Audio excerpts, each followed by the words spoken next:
Alright everybody, here we are with our second match of tonight's Sunday night tourney on Hearthstone for Noobs. It's the rule of 4, so all minions must cost 4 or more mana and all spells must cost 4 or less mana. And we are into match 2. It's Shawn versus CaDaBu. And CaDaBu, wow, CaDaBu's got a gold druid, so this is obviously going to be a class that he's really comfortable with because he's clearly won at least 500 games with it in ranked mode. And this is one of the things we thought we'd see, is that the Druid would be pretty advantageous class in this tournament because you can innervate out into some of your good stuff and wild growth, so you can get your mana going real fast. And also, CaDaBu has made use of one of these spells that costs 4 or less that actually gets a creature on the board earlier on in the game, which is what I was thinking about earlier with Unstable Portal in the Mage deck, but I just think that Mage isn't really strong enough in the late game. I mean, you're going to have some big minions, but I feel like the class cards you can see here are fairly strong for the Druid. And we know that Shawn is playing something of a Dragon Priest, so it's going to be interesting to see how this goes down.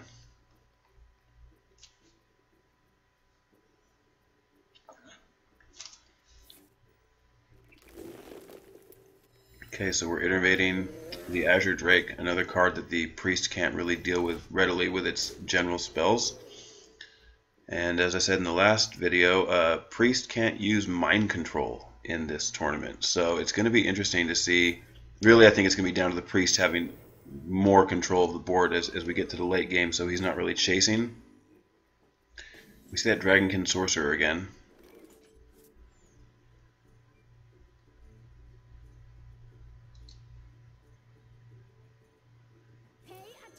Class. I'm ready to learn. Job done.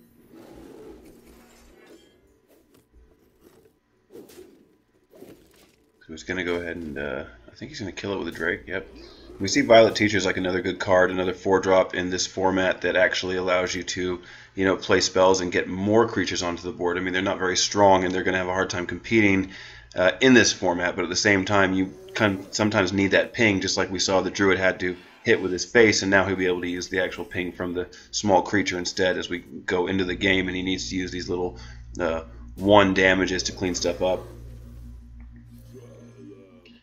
And look at that, Stalag, which I'm sure means that Fugan is in the deck as well. But there is a card you basically haven't seen since Naxxramas came out.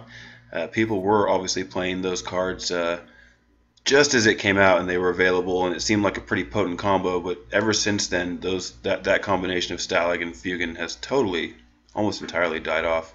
So it is fun to see some of the cards get dug out of the collections here for tournaments like this.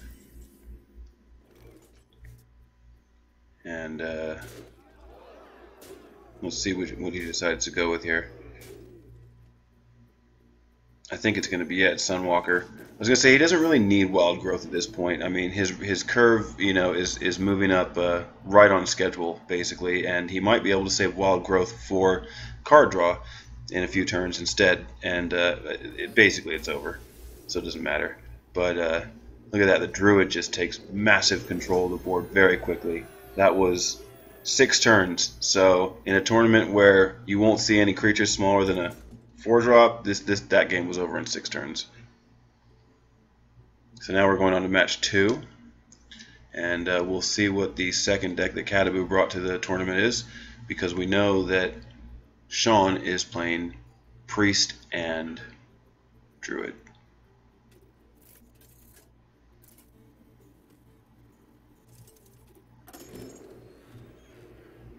And it's a Paladin. This is another fun class for today's challenge.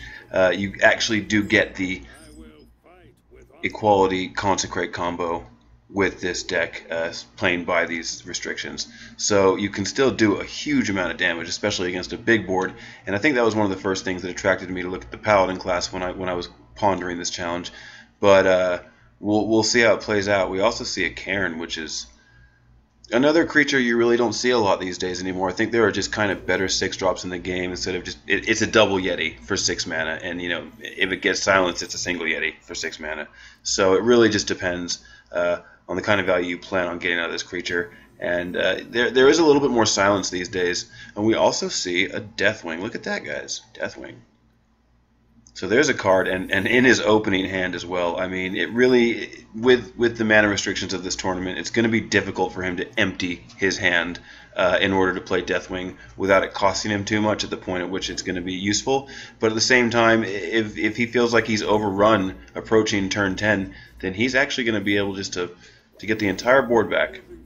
And Druid, unless he's running Naturalize, will not have a way to deal with Deathwing basically at all right away. So he's going to have to redevelop his board very quickly if that happens. Alright, so he goes face there and knows that it's not Noble Sacrifice. And that is the correct order to do things in, obviously. You go face with your creature, with your hero first, making sure it's not Noble Sacrifice, and then you can kill the dude with your actual creature on the board. But if you charge with the creature with your minion first, then it would have died to Noble Sacrifice had that been the secret. And so as you can see, like, there's a way that you play things if you're new to the game. Like, you want to test secrets before you just throw stuff into them. And we see True Silver Champion get loaded up by CaDaBu there, and that's a card that we knew if Paladin was going to get run today, it was going to be standard. I mean, of course, in the mana restrictions, there are no mentions of weapons, and that's because weapons are considered sort of neutral cards, and you can play any weapon you want. So, for example, if you were playing Warrior, you could play anything from the 2-mana Fiery War Axe all the way up to Gorehowl, just 7 mana, and it kind of made it a little fair. Also, we made it so that you couldn't have more than 10 spells or 20 minions. So choosing a weapons class would allow you to sort of open up your options a little bit, and if you do not have a weapons class, then you are strictly basically using 10 spells and 20 minions. And we see Harrison Jones. So he's going to get some card draw off of that and destroy the True Silver. And look what he's drawn into. This is very interesting. Now, it's pretty easy for CaDaBu to just actually trade the Piloted Shredder in here, and he'll still have another creature behind it. He can play another creature now. But I think he's considering loading his second True Silver and just clearing it off and making sure that the Piloted Shredder stays nice and strong. Anticipating that he's probably not going to get a ton of stuff that he won't be able to kill now between the Piloted Shredder and his True Silver Champion. And there's that tech card. Nope, he's going back. He's thinking about it. We're going to see a Wrath. I think he wants to find out what the Piloted Shredder is going to drop. And it's a Mana Wraith. Now that is funny. So we're actually still going to see the Kazon Mystic, and he's going to steal that Avenge. But the Mana Wraith just ruins this format a little bit, because now, as you can see, certain cards wouldn't even be able to be played in the game as long as this was on the board. But it definitely slows down these higher turn combos, because now if this Mana Wraith is still alive in the next couple of turns, you're not going to be able to play 2 4-drops on turn 8 or turn 9. And he's going to go ahead and clear that off right now. Get rid of the big hitting minion and make sure that he's not going to take too much damage, and killing off the Mana Wraith allows them both to sort of freely use their decks as they had been planning already. And there's one of those cards I was talking about earlier for Paladin that I figured we were definitely going to see. And he's going to go ahead and drop down Cairn and load up a secret. Now, there is exactly the card that does things that I was sort of talking about earlier. The problem with Cairn is now he's just gone from a really, really sick card that you know is really tough to clean up to being an overpriced Yeti. So hopefully CaDaBu won't be reeling too much from that. Looks like he's going to bust out his Piloted Shredder. I almost might. See, you really got to wonder what your opponent's going to be playing. I mean, you can expect taunts, especially at the high mana cost creatures like this. But at the same time, like, when do you want to use your silences? When do you want to use things that are going to just wipe the board? Because you know it's just going to get more and more intense. And this is actually probably the closest game we've had so far at this stage of the game. The health totals both being reasonably high, and you know, there's seeming to still be quite a bit of play in it. So he is going to go for the equality play. He's going to muster, and I think that makes it so he can just basically clear everything off here. But we do know that Avenge has been loaded, so he's going to do it that way and make sure that he has the strength of the Cairn token to clear off the buffed Keeper of the Grove.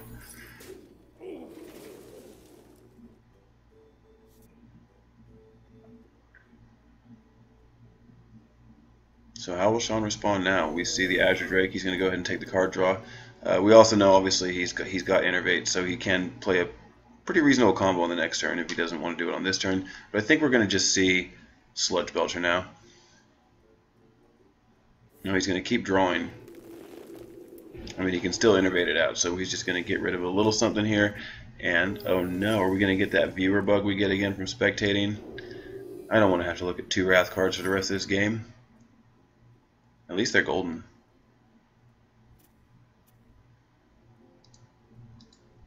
Can't click them away. So funny, this only really happens with Druid cards. I suppose the Druid cards are the ones that give you the either or. Well, at least the Innervate wiped it off the board. And yeah, we're going to get that Sludge Belcher right here. And now CaDaBu has the charged up little dude. So he's going to go ahead and silence the Sludge Belcher. And I think he's pretty much, yeah, he's going to kill the Drake here. And the rest will probably be aimed at the face. And he is getting low on health, so he is going to have to be the one pushing for the next couple of turns, and that is actually kind of a big hit. Now, obviously, with the mana restrictions, you can't use the Force of Nature Savage Roar combo, but Force of Nature is still a possible card that's in play. It's only sort of 6 damage for 6 mana, but I do wonder if any of the players ran it in their Druid decks this week. Because it still is an answer. It still is something that can clear up stuff and give you a chance. The Druid otherwise doesn't have any damage that strong. I mean, I suppose you could swipe and Wrath, and that probably costs the same, so you might do a little bit more damage overall. But I am wondering if we're going to see at least one Force of Nature in one of these games. Okay, so with Sylvanas, no, it's just Lothar, which jams up his spells. So I think there's a good possibility he might just dump it all on face here, and we're going to see the real deal. We're going to see Deathwing. That looks like that's what's going to happen.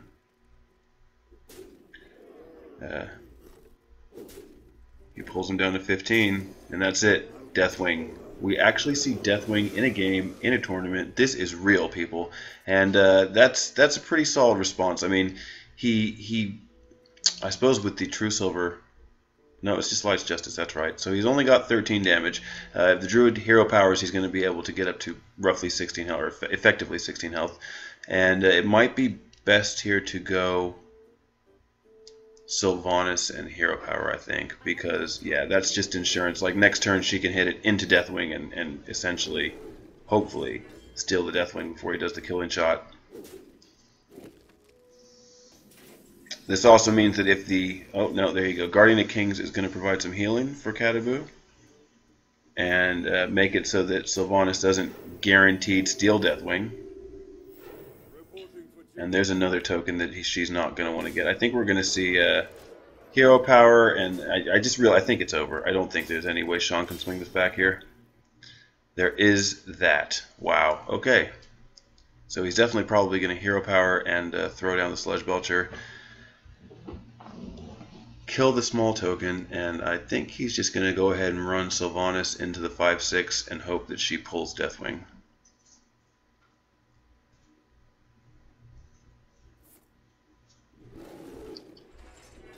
Okay, so part 1, clear the trash up that you don't want to get.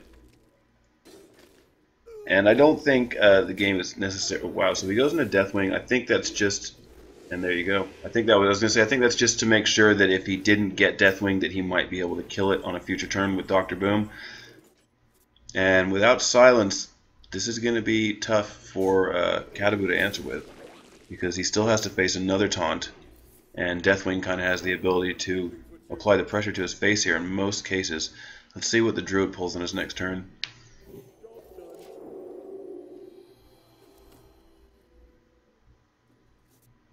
Well, I mean, it's not a lot, but I think we're just going to go ahead and see Dr. Boom with the hero power here.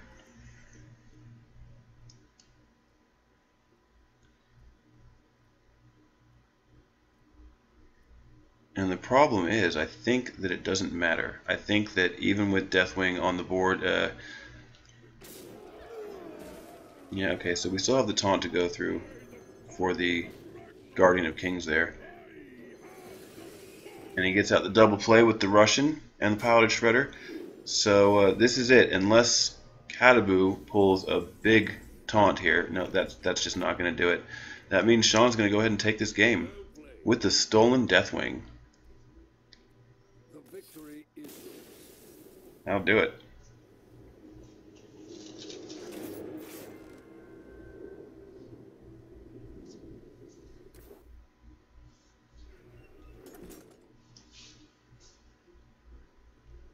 And so now we're going to see the final match, which is going to be, well, I guess both the losing decks here. So it's going to be the Paladin, and it's going to be the Priest. Or we haven't even seen the Priest yet, right? I think Shawn went double Druid just to make sure he was going to get it done.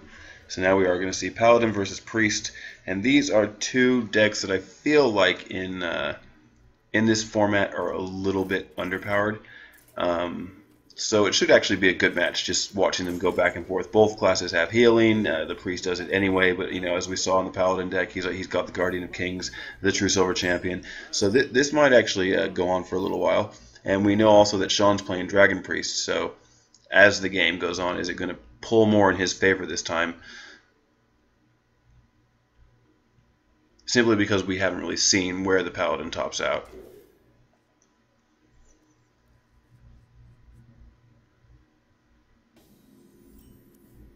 And the question here is, does the Priest run any sort of silence in his deck? Like, let's think about it. I don't think, unless he runs a Spellbreaker, I don't think he's going to be running the actual 0 mana silence spell.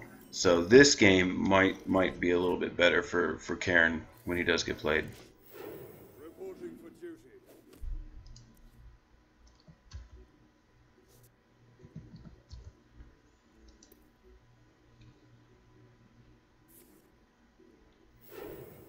And another advantage, like I said earlier, about using Mark of Nature. Is that the one? What do we see? Mark of the Wild. That's the one where you can buff minions or summon a 3/2 Panther. And then, like I was saying, there's Unstable Portal. And of course, the idea with Paladin is that using Muster for Battle and your hero power, you were going to be able to develop a board actually, pretty thoroughly before turn 4. As we see here now, he's going to have his 4 tokens plus, whatever else he decides to drop down. And the Priest has managed to steal a secret. Which I'm pretty sure CaDaBu is only running Avenge. So I'm sure he knows now what's been loaded, and he's going to figure out how to manage that as the game develops. Reporting for duty. He's going to go ahead and just get another dude. And it's not a lot of damage, but he's chipping away, and it's a good start.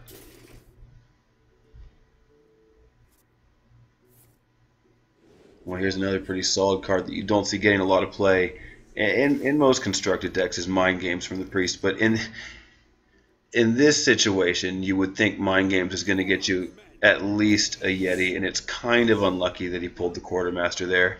Yeah, CaDaBu has now got a just enormous board of charged up little dudes, and knowing that he's facing Avenge, he still doesn't want to just go ahead and kill off this Quartermaster. So, I mean, it's a lot of pressure. I don't know if the Priest can come back from this now. With only 5 mana, and I don't think we see him holding a Sludge Belcher. I think that's going to do it.